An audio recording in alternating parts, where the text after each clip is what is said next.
welcome back.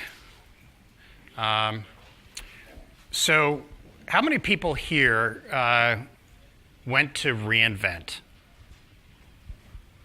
Just a couple people, right? Anybody come to the loft for the reInvent showings? Did you know that we did that? Yeah. So that's what I thought. So we're going to, because while reInvent's really large, it's a small fraction of our customer base, and generally a lot of enterprise and larger customers. So reInvent, big conference.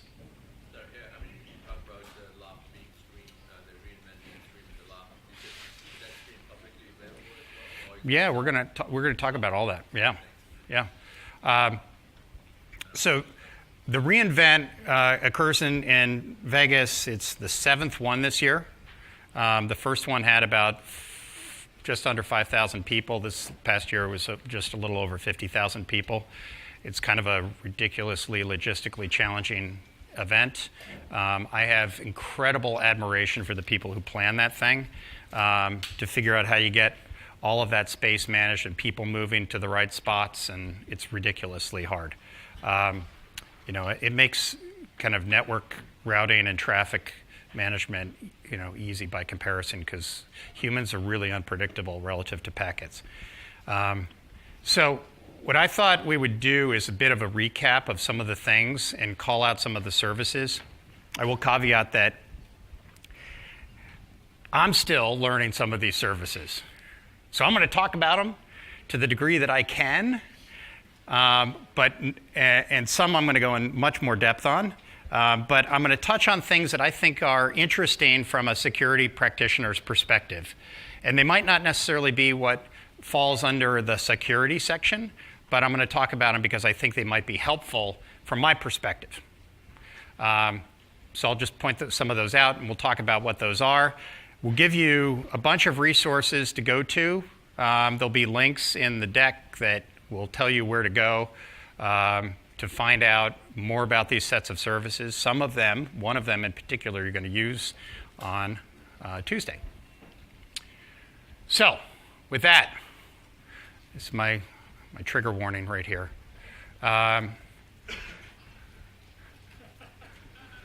Yeah. So I saw this and I thought, this is my challenge, right? I've got to figure out like all these things. This is like if you want to know what the life of a solution architect is at Amazon, you look at this and you go, there's my January. That's January for me, right? Because I'm going to spend January having to learn all of these, and I'm not going to learn all of them. And then I'm going to feel guilty in February. And then spring will come and I'll feel good again. So I put boxes around some of the things that we're going to talk about that I think are those pink boxes that I think are kind of interesting across the space here. But these were the various announcements that were made during the week. Yes, we make lots of announcements the weeks leading up to it and just after it. It tends to be a big announcement time, so it feels overwhelming, not just to you, but to us. So let's kind of dig in. So one of the first services that I want to talk about is Transit Gateway. So Transit Gateway was announced. Transit Gateway basically makes this whole interconnection hybrid architecture easier to manage. So what we wanted to do is, instead of having lots of VPN point-to-points and direct connects, could we come up with a managed service that allowed for scalability and network connection to make it easier to scale out connections and to monitor and manage those connections? And so that's what Transit Gateway was designed to do, right? To be able to do that. We made this, it's generally available. That means you can use it now. It's a service that is available in, I think, most all regions. Generally, the networking services we make very broadly available. But if you start thinking about it, it becomes helpful from, if you think, often the challenge in security is one of manageability. If I can't manage it, it's not simple. It's often difficult to know that I have the right controls in place. And so that's why I put it on the slide. But it is also a way of saving quite a bit of money in an organization in terms of, and the effort associated with setting up lots of IPsec VPNs independently. This is another service that I tend to think of, this was mainly a, hey, isn't this awesome because you can save more money, and you can maybe get away from tape archive and sending tapes off to salt mines. But Deep Archive is a service where, think of it as even a cheaper long-term storage for Glacier. So what Glacier was to S3, Deep Archive is to Glacier. And so the idea here is that from a security perspective, things like, often you'll be asked around, what's your tape management process? And any kind of physical media storage. Now the question is, do you need physical media storage if you could do long-term archive at very low cost? So you'd have to look at the cost for you and tape archiving and other data backup services that you have. But my guess is you'll find this to be probably pretty affordable as a solution for that. And then you'll life cycle out things out of Glacier and you can put them into Deep Archive. So things like, hey, I want to store lots of logs in case I need them for forensic analysis or evidence, but I don't want to spend money in S3, but I'd like to have them, but I don't want to spend money in Glacier. Now you can do Deep Archive at even a smaller fraction of the cost. So the idea is that, I would expect that a lot of the business that normally is going to tape will start going there. And again, high durability environments. So designed for high durability and persistence of that. Well beyond what you'd get with kind of normal tape media that tends to decay its fidelity over time. The data recovery you can do in sub 12 hours. So if you need it, you can get it back. That's typically a lot faster than tape recovery from an archival service. And if you think about mounting tapes and figuring out where the data is. Yeah? Less than 12. Yeah. And there's actually, you can base, a lot of the recovery times are based on how quickly do you need it, and there's generally a price associated with faster recovery, slight price increase. Is there a free level? I don't know if this is subject to the free tier or not.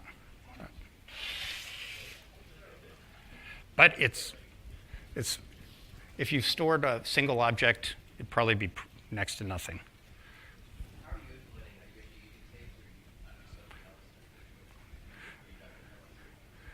I'm not going to tell you. And I'm not going to tell you because I don't know.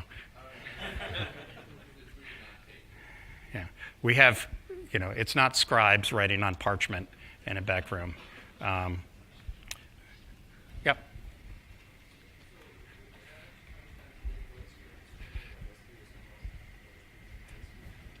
Say that again? As I understand it, right now for Glacier, you have to stream an S3 or something else and stream from there into Glacier. Can you do directly into Glacier? So typically you'll life cycle things from an S3 into a Glacier. Yeah. So you can set up all the life cycling policies and you can shorten that up and manage that and then move stuff to Glacier. Yeah. We're not, yeah. Yeah. I don't know if, let's talk about that afterwards and we can figure out the best approach for that. CloudWatch logs. So, CloudWatch logs insights. So it's one thing to say, hey, have all the logs. We have a lot of people who, one, don't do logs. Don't do that. But they collect logs, but they don't do anything with them. And because they don't know what to do with them, or the tools to analyze the logs at scale are expensive, et cetera. So we introduce some basic analytics capability into the CloudWatch service for CloudWatch logs to allow you to do some visualization. And to give people at least the ability to look at this. This is really designed for managing the environments. But I think anytime you're managing your environments, you're also securing your environment. So I think that anytime I can get insight into what log activity is happening, what it's not doing is adding in threat intel and all that. That's much more in the guard duty realm or what we'll talk about with Security Hub. But regardless, I think anytime that you can get a less expensive tool that allows you to look across logs and make sense of them, it might be of interest for you. Some people have been asking, what about SFTP? There's lots of different ways of getting data into the service. A lot of people still do SFTP, so we wanted to provide support for that to allow people to move data into S3. So you can do everything from a giant tractor trailer truck called Snowball to SFTP to single object upload. So lots of different ways of getting the data in.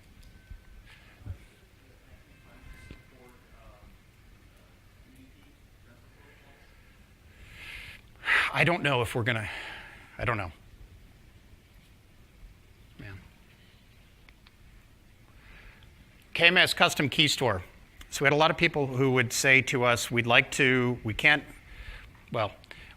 bring our own key material and use that key material within KMS, but we would like to have a way of managing those keys and that key material that's cloud-based, that doesn't put a kind of an on-prem burden on us for managing that key material. And so we enabled the ability for Cloud HSM to be that key store for that key material for Cloud HSM, or for KMS. And so we introduced that capability to allow for people to have a dedicated HSM to manage that key material and be used with KMS, which has the broad integration and management capabilities and the rotation.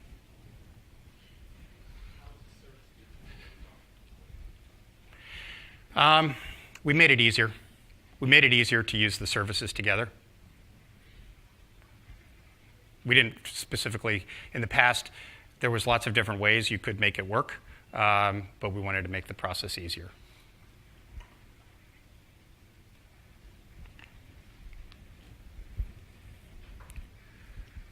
Resource Access Manager, I've got multiple accounts. I've got resources I want to share. How can I share those resources across those various accounts? And this is really a manageability if I've got common shared resources. We have just a few of those that are available in this service, but think of this as a container for additional capability over time for those types of shared sets of services. So if you think about, like, for example, Transit Gateway is a shared service. Right, I'm transiting multiple accounts through a single service. And so this is part of enabling that process. Private Marketplace. I look at this as the ability for you to have control. So, visibility and control. This is really about, you have sets of services, we make them available in the marketplace, but you don't want people going and consuming all of the services. You'd like to have a curated, vetted list of services that you'd like to make available. So, we had Service Catalog, we have Service Catalog, but think of this as your ability to curate a set of services that are available in our marketplace, but make them available to your designated parties. Okay? So you might not want people using an unapproved service. You vet your services, you make them available, people can choose and consume those services within your account structures.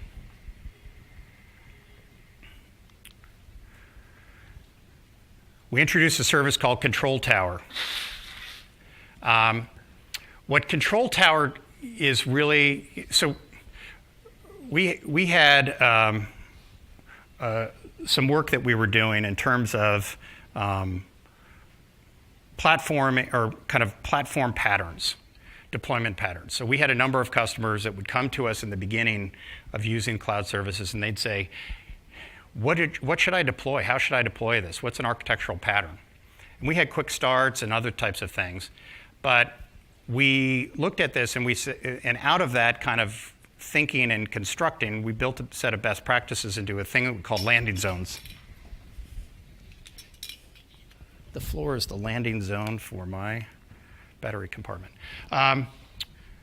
We set this kind of pattern or thing called landing zones, which is really a set of best practices to deploy into an environment that allowed for things like multi-account management, the right permission models, security accounts, dedicated security and audit accounts, cross-account access permissions, a variety of different things. And so that was really offered as kind of a service and a set of templates, but we decided that we wanted to make that more of a service and support it as a service so that it could be more automated in experience. And so that came out as under the name Control Tower.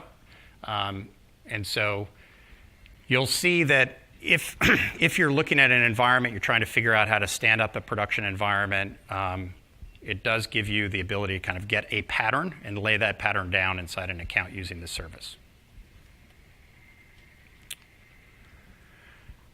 Well-architected. How many people here know what a well-architected review is? Got a couple hands? A few? Okay. So we have this process that we do, particularly solution architects do this with accounts. It's called the well-architected review. And what it is think of it as 5 categories of best practices, security being one of the 5 categories. What this process was really, there was a tool, but the tool was delivered by SA or by a partner who was trained on how to do well-architected reviews. And we've done thousands of these every year. Globally. In the US, thousands. Globally, not quite tens of thousands. But that's not really enough. And so we wanted to we looked at this and we said, could we open this to a more broad set of users so that you could do your own well-architected reviews? And so we introduced this service, announced its availability, for you to do these yourself as a service, to test architectures as you're building an architecture, you're building a solution out, being able to do your own well-architected reviews and incorporate some of those best practice guidelines into your design process. And so this is now available. I'd encourage you to go take a look at it. It really does represent kind of a set of summation of best practices. We just updated the security best practices in the beginning of November. And we have traditionally made this available in terms of white papers, but white papers aren't necessarily the most easy thing to consume. And so we wanted to make a tool available for you. And so that's what we've done with this. And I would, again, encourage you to take a look at it. Would you consider that as a subset of ITIL?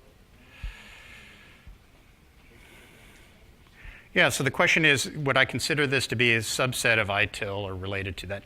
In some respects, things like the operational excellence and some of the things around reliability are absolutely. Some of the security aspects, yes.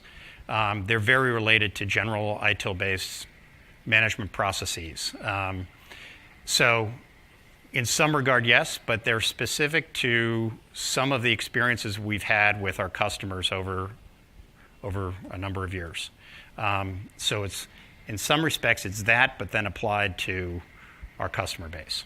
Is it customizable? Are the questions? No, the questions are generally based on what are, yeah.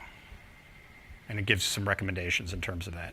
But if you're looking at the idea, so in general, anytime, my general recommendation with respect to any type of framework or any type of best practices tool like this is that it's designed to not be absolute.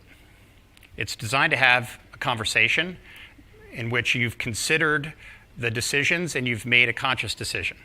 So You might choose to not put MFA in place because it doesn't fit the business model and the usage pattern and the risks associated with that particular service. And so it just doesn't make sense. So you shouldn't put MFA on everything if it doesn't make sense from a business perspective or a risk perspective or a cost perspective, right? So, but we do want you to consider those types of decisions when you're designing a solution. Why wouldn't I do that? And then have that considered conversation and then note it. And that's a risk-based approach, right? So if you think about most of the compliance regimes that exist out there, ask when they say, risk-based controls, risk-based approach, risk-based model, risk assessment, that's all of what that is.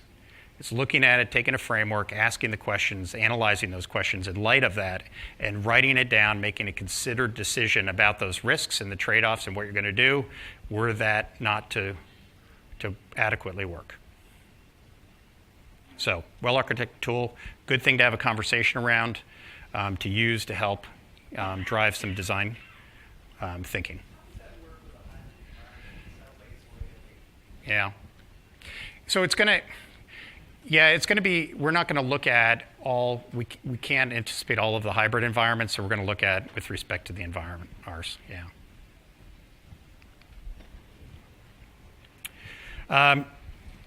Container Marketplace.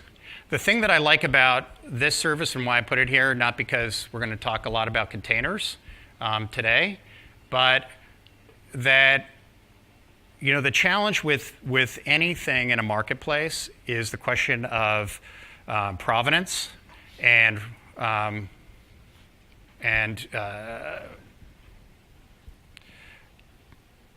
of whether it's been scanned or verified, right? And so if you're going to rely on the consumption of other services, it'd be nice if you could know that it was subjected to some process to determine and verify its authenticity and its consistency and any drift that it may have been subject to. Again, it's about, do I trust the component pieces that I'm consuming when I'm building out an architecture and consuming other sets of services? Security Hub. So you're going to spend a fair amount of time on Security Hub, but I'm going to cover some aspects of it right now. Security Hub was really an outgrowth of kind of a number of things that customers were asking us about. So the first was people wanted to understand compliance, right? So they wanted to understand how their infrastructure was meeting various compliance requirements. And so they wanted some ability to understand at any point in time where they were at.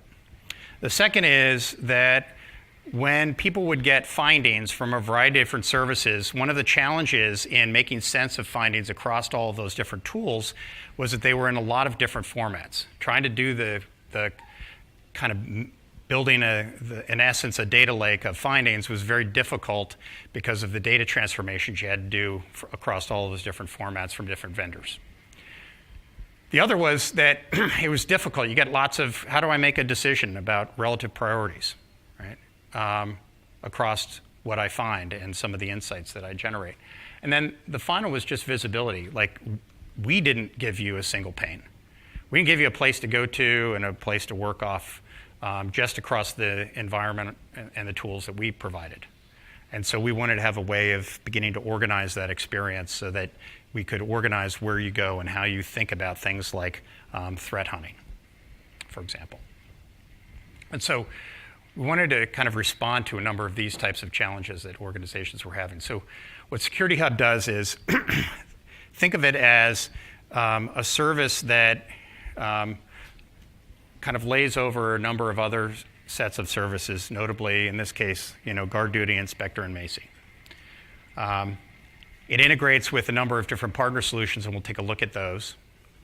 And what we're doing is aggregating lots of that information across our environment and across partner sets of services across your environment, and making sense of those. So creating what we'd call insights. And we'll take a look at some of those, and you'll play around with some of them tomorrow. One of the things that we did with respect to the consumption of that is that we introduced a format standard. And we went to the various vendors in the community and asked if they would adopt the standard. We call it the Amazon Finding Format. The spec for that is on our website. And what we try to do is make sure that we're pulling in things in a common finding format that allows for rapid aggregation and action, so that we're taking out kind of the data manipulation phases associated with that. And we've had really good uptake across the partner space, and we'll show you some of those partners in a moment.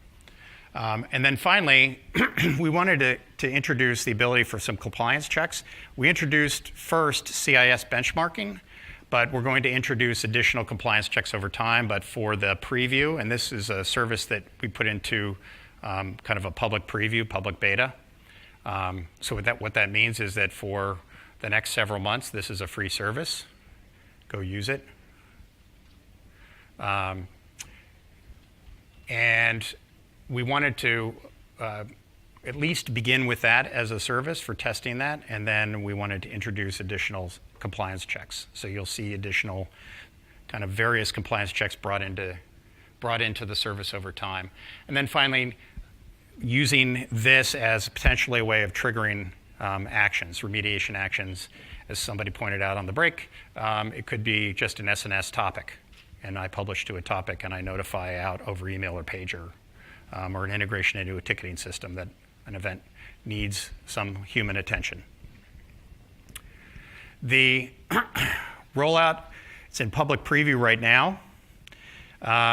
We're trying to figure out what the final pricing will be, quite honestly. Because what we don't want to do is put in a pricing model that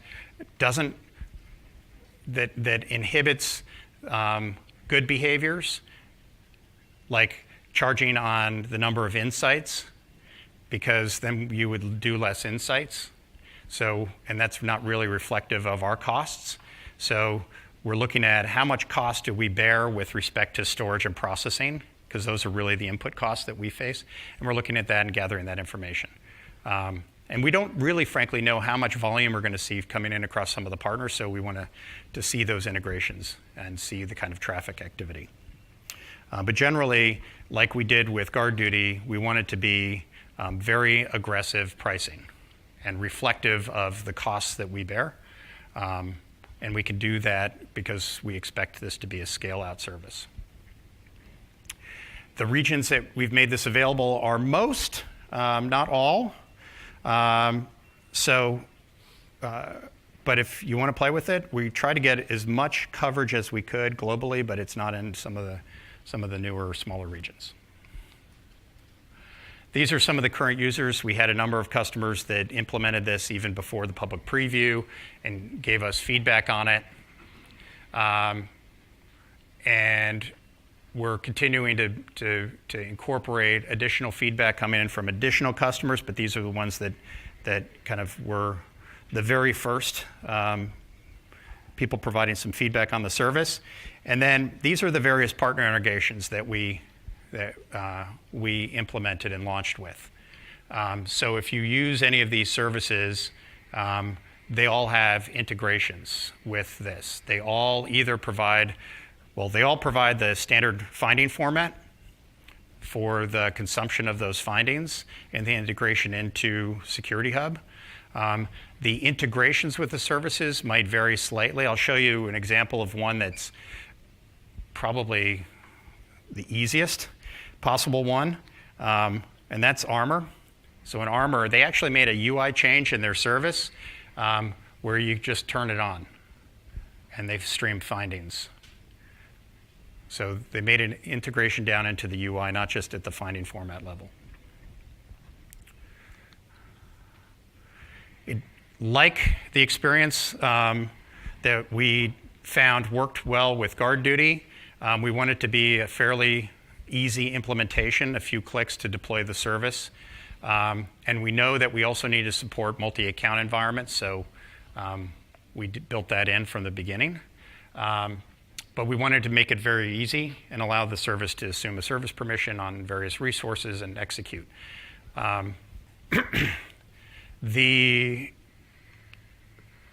multi-account approach, multi-account setup. We designed that in. Integration, ultimately a lot of it ends up being services that get orchestrated through either stack sets or through organizations.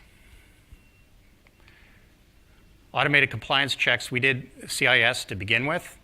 And really what we're doing is looking across all the various compliance rules, and we're looking at activity, all the various findings that are coming into the service and comparing those against the benchmarks to give a perspective on the environment in terms of where an organization is at. And so again, we'll add in additional compliance checks over time with different rule sets. But this was one fairly common one, and we'd already done this a bit with some of the inspector processes. Insights are really, think of insights as a way of getting some intelligent correlations. We've created some insights. We give you the ability to build your own insights. But if you think about, like, an insight might be looking at activity against a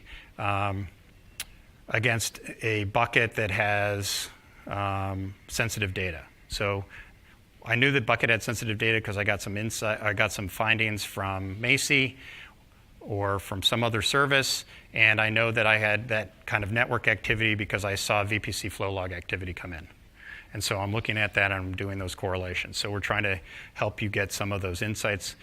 We built some that are based on some common starters, but again, allowing you to build and manage your own over time. And the idea is that, again, there'll be a number of different things that people will do with this. We expect that the practices that a lot of people are doing in terms of driving automation and driving notification will continue.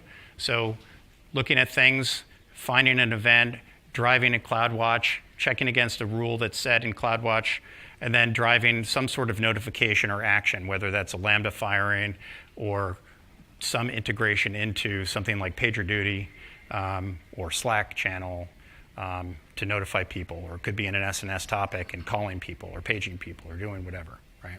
The idea is that when we see a finding and you have built a rule to take action on that finding, that we try to automate that response as much as possible. And typically what you're going to want to do is contain and then figure out what you're going to do in response to that. And so there's some actions where you just may want to restore drift or reduce the drift that's happened on an instance by restoring back a port or closing a port that got opened. But in other cases, you may actually want to isolate that environment and prepare it for forensic analysis. So people doing a number of different activities with respect to that. So these are just some of the key takeaways. You'll play around with them and you'll get a sense of it as a tool. But again, it's really designed to help kind of really make sense of a lot of disparate data that has existed and a lot of separate views of tools, and give a layer for that, and then begin as a starting point for then diving into things like, well, I want to go look at indications that may be in guard duty, or I want to go actually look at my CloudTrail logs in S3, or I want to go and look at some analysis that came in on another service where a vulnerability scanner is running on that instance.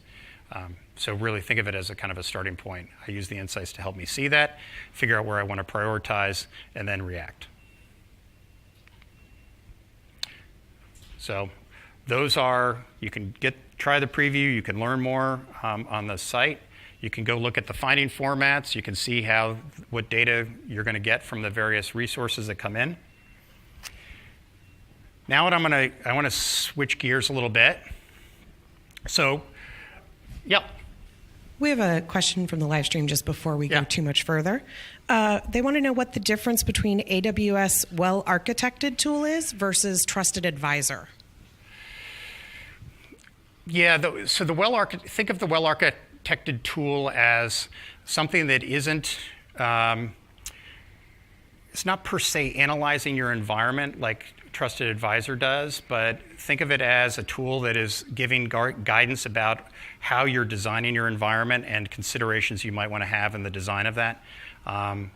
So a different stage in terms of the process, in terms of evaluation. So reInvent runs, and we then make all that content available. So we record a massive amount of the content and we push it out. So if you didn't go to reInvent, guess what? Outside of waiting in traffic, a rainstorm on Thursday, and hanging around with 50,000 people, you're now going to get it all, right? And so we make all of this available to you. We'll give you the links to all of this.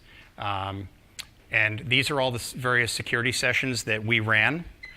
Some of these were security presentations. Some of these were workshops. Some were what we call builder sessions, where it's hands-on around a particular set of skills. But we make all of this available for you as tools. This is what the essays will spend a lot of time pouring through, because we couldn't go to sessions. We know these people, we know the general content, but it's always fun to see some of the different presentations. Highly recommend one that's done by Eric Brandwine. It was one of the top scoring events in all of reInvent. So go search on Eric Brandwine reInvent and go and watch his presentation. He is a distinguished engineer, vice president in our security division, and really one of the kind of the father of the VPC.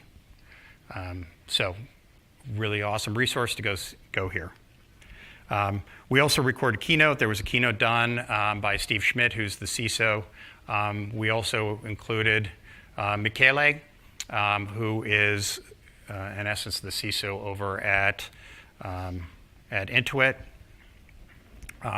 Intuit's been a customer of ours for quite a while, and they've really been an awesome partner on the security front in terms of giving us lots of feedback in terms of what we need to do on our services, and an early adopter, as you saw, even on Security Hub, an early adopter on a lot of the services and giving us feedback on that. And so you can go and see the keynote, and we'll give you the links for that as well. And we announced that we're going to do a security summit. So we do a lot of security content, a lot of tracks at reInvent. And not everybody can get to reInvent. And reInvent contains lots of other stuff, and everybody gets excited about SageMaker and robocars and all kinds of cool stuff. But we decided, having been to lots of different security events, that we wanted to have something that was really focused on cloud security and on our platform, and was really aimed at the security builder. And so after a lot of planning and hard work, we convinced the organization that we would have what we call Reinforce. So instead of reInvent, we got Reinforce. It's going to be a 2-day event. We're going to do it in Boston. We're going to do it in the beginning of the summer. It should be a beautiful time in Boston. It's a long way from here, I know. But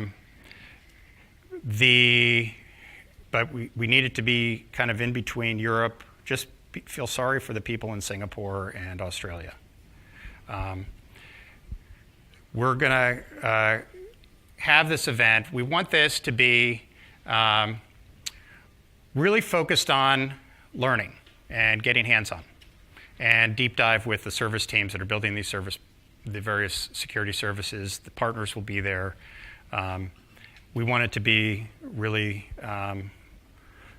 something that's highly valuable to you all. And so one thing that we'd ask you to do is you can go sign up for this.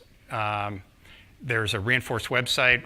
We're adding details and planning details. We're going to start an internal call for papers on this. The process normally that we go through when we do these things is we do an internal call for papers and call across our partners. and we'll solicit customers on topics. And people will write up papers, and they'll present the papers to a committee of people who judge them and figure out and curate what's the right set of topics. It goes through a kind of a rigorous selection process, and then we start firming things up. So that will be going on from really the beginning of 2019 all the way until we lead this event. We try to keep the price low. It's not free, but we try to keep it reasonably low. Yeah? Yes. Yeah, we want to do as much as we can with practical customer examples, what people are really doing. The whole idea on this was we want this to be, again, designed around practitioners, the people who are out doing the security work. We just didn't feel like we were seeing enough of that, and we wanted an event that allowed for us to have that more direct conversation outside of reInvent. reInvent's, reInvent's more expensive, and there's a lot of other activity associated with that. So this will be complementary to the kind of things that we do here with lofts. So if you aren't aware, we do a security week here at the loft every quarter in San Francisco, and we do another one in New York. We have a loft in New York, and we do it every quarter. And we make these freely available to you. We also are at AWS summits, so we usually do 1 or 2 topics, security-related topics at various summits that we do in different places. There's usually a AWS San Francisco summit. I don't know what the timing is for next year. And then we do lots of other kinds of workshops and that sort of thing. But this will be an event that, again, will be very practically focused. That's our intent. But we'll, if you go sign up there, you'll get on the mailing list, and you'll get notified as updates are published regarding this.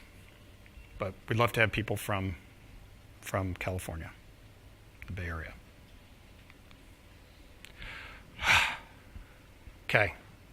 How we doing? Yeah, I just have a quick question. Yeah. So 2 big questions. I mean, do you see a trend in, like when I look at, last time I looked at reInvent, I saw a bunch of services that help you move from IaaS to maybe PaaS, and then a bunch of services that move from PaaS to SaaS, right? Yeah. And then also the other way around, you probably have bare metal, almost kind of moving down from IaaS. So the question is, sorry, that was Yeah. the question is, do you see a trend of all the services that were offered this year in given those movements that I just talked about? That's one. Yep. Sorry. Number 2 is, when you look at all the security services that you're offering, are you seeing? You're pretty much offering a software, a SOC Yep. in a box. What like, do you recommend all the services that you have from a security perspective for a SOC? And if so, to what level of complexity?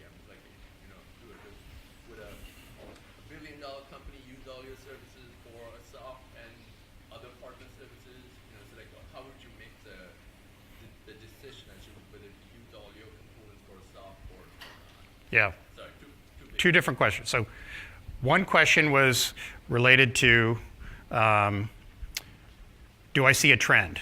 Well, what do you think? What do you guys think? Give me a visual. I didn't see it as well. I'll give you, so this column right here is all storage. Anybody who thought the storage space was kind of done? Guess not. Massive amount of innovation in the storage space in terms of really allowing for different types of storage environments and different ways of moving and storing data and different cost and price points depending on what organizations need. The other area is if you think about machine learning and artificial intelligence. Last year, the big announcement was SageMaker, right? Massive amount of innovation in that area. It used to be Lex, Poly Recognition, and SageMaker, right? And then support for MXNet and others. But look at that. I mean, just a huge amount of everything from kind of core sets of services to more managed services in the ML space. Because that's kind of where the market is going. People are interested in how to make sense of those data sets and to do it in a way that allows for lack of heavy lifting, if they can. But I got to get back inside my red market. I stepped off camera. I was the headless voice. But if you look at it, so just visually, you see a lot of that. That said, there were some pretty cool announcements on the developer tools side of things. So tools for PyCharm, Ruby support, stuff like that. So a lot of different things, but pretty well balanced. And if you think about it, we both move up in terms of the abstraction of the service. Last year's big announcement, again, was also managed container services. Now we're moving down into coming into your data center. Okay. We had an announcement for satellite uplink support, right? So lots of different services in that regard. That was one. The second question that you asked was around is there a recommendation around the services, and aren't we basically like socks in a box? That sounds like Dr. Seuss security novel. No, I would say it's not. One, it's missing people. It gives some tools, and I do think that it offers a huge amount of value, but what then you're going to do with that and how you go about doing that and the people that you're going to involve in that process aren't there, right? Now, you can get that from an MSSP service. So you could go and get a managed security service provider that goes and does that for you. You can find partners that will do that for you. But again, what we're doing is, we did kind of made lots of data, then we organized some of that data, then we organized the data of data, right? Just to try to make its consumption easier, right? Because people said, well, that's awesome, CloudTrail's awesome, what the heck do I do with it? And so GuardDuty came about, and it said, well, let's actually put some threat intel capabilities around those streams of data and make sense of it, right? And then people said, well, that's great, but you got that, and you've got Macy and Inspector and these other services. I got partner services. Make sense of that. So, right.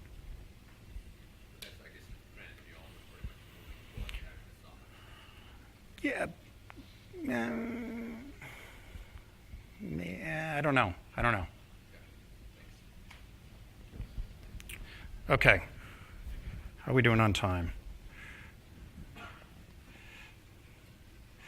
We are, let me see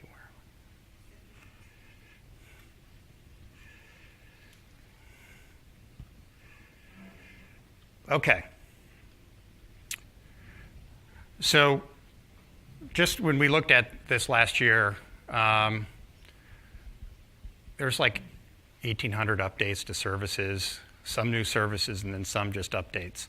One of the things that we therefore have to do on the security side of things is also update those services to deal with all of those new sets of services that are coming out.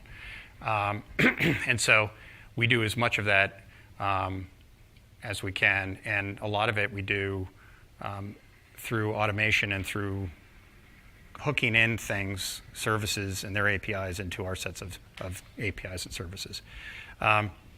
So GuardDuty. GuardDuty was announced a year ago, right? GuardDuty's been a very popular service. A lot of people, how many people here have used it? Just a few hands, okay. Go take a look at it. First 30 days use is free. We calculate what your costs will be based on the first 30 days. You can decide not to use it. Advantages of the service is that it uses a bunch of log sources that, like VPC flow logs, that you don't have to turn on. We're just going to harvest those logs for you on our backplane. And so you can get some of that threat intel capability.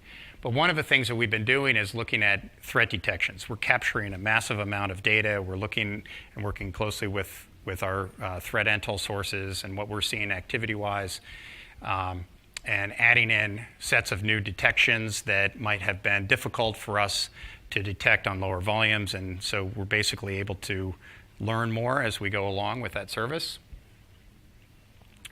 GuardDuty itself, we've been doing additional integrations, including bringing it under additional compliance regimes. And so making sure that people that want to use GuardDuty, and for example, in their efforts to be compliant with HIPAA, can do so.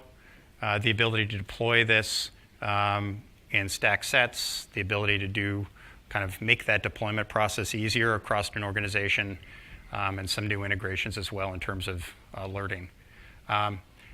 This is what happens. Like, there's a lot of data, and that number goes up every day. And so just a massive amount of activity that we're looking at and evaluating and learning from this service. The service has grown fairly rapidly, so it's allowed us to get smarter pretty quick in terms of what activity we're seeing. And so, and if you think about flow logs is kind of your network traffic. It's not the API activity, but it's the network traffic. One of the things that we've done is we've also tried to work on how we thought GuardDuty was a reasonably affordable service. We've been doing work to try to make it even more affordable, and we're doing that through some changes that we've made in terms of optimization on CloudTrail.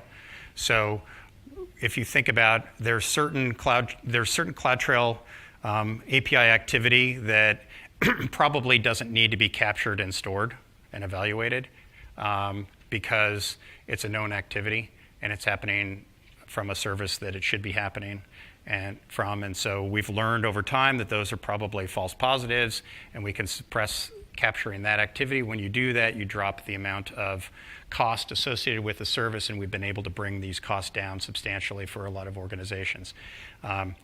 Because the service has grown in its use, that's made up for some of the revenue loss associated with the service by bringing the price down, but it's the right thing to do. And so we'll continue to be looking at what is it that we can do to take cost out and increase the amount of signal to noise across those millions, tens of millions of log activity that we're looking at. Inspector. Inspector is a service that really, I think, probably languished a little bit. And we've added some new capabilities to the service. One was we've taken some activity and work that we've done in this area we call provable security. So this is an area of essentially mathematics, applying proofs and a category of mathematics. And the link's there. You can go out and check out some of the other work we're doing. To really, in this case with Inspector, to look at it, the network topology and say, what are the resources reachable from the public internet? And do that in an agentless way. If you want to install the agent, then you can find additional information on that agent. But we wanted to look at it, evaluate that environment up to the point where we know, right? So we can't reach into things we don't know, and be able to basically use mathematics to come to a determination about network reachability on resources. Go try it out. Let us know what you think. I think we're going to be using some of this, a little bit of the Inspector service in one of the workshops. Secrets Manager. Secrets Manager was a service that came out earlier this year. And we've just basically been adding in capability to that, including a lot of compliance, meeting of various compliance obligations. A lot of customers wanted to use Secrets Manager, but they were in regulated environments, and we were not having the regulatory coverage yet. And so we've finished that work. and that happened right before reInvent. But again, this is a service for doing things that are secrets management, so the credential rotation, that sort of thing. A lot of the service is really focused on the RDS capabilities. Config, really the ability to store a compliance history. So if you're thinking about auditing and tools for helping you in the audit process as well as tools in the analysis process post-incident, this was a capability we added into the service. You'll play around a fair amount with config in the workshops. Again, additional support. The challenge with config was, it didn't look at services that weren't kind of traditional workload, AMI, EC2-based services. And so people were saying, well, what about config changes that might happen in my code pipeline? What if my pipeline changed? Where you're managing config drift and management of the pipeline process. If that's the integrity check on my deployments, how do I know that my pipeline is still the pipeline process that I designed? The other is the same for Lambda execution. So with that, I think I've taken you right up to 12 o'clock. There's a little bit on S3, block public access. That's going to kind of end the conversation. But just one quick thing on this, and then we'll go to lunch. But again, we wanted to give people a lot more additional help. It was one thing to tell you that the bucket was public and to put all kinds of warnings about it. Basically, harvest some information we had about the public access of that bucket, but we wanted to give people even more control over the ability to prohibit that action from ever happening in an account as an administrator. And so introduce block public access capability. It's relatively easy to implement. It's really a couple clicks and a confirmation that you can do from an administrative context across buckets, designate buckets, or designate ACLs and access control. And like most of the policy rules, deny takes precedence, and so it will really override any type of access or access requirement that somebody is trying to implement underneath that. So that takes us to the end.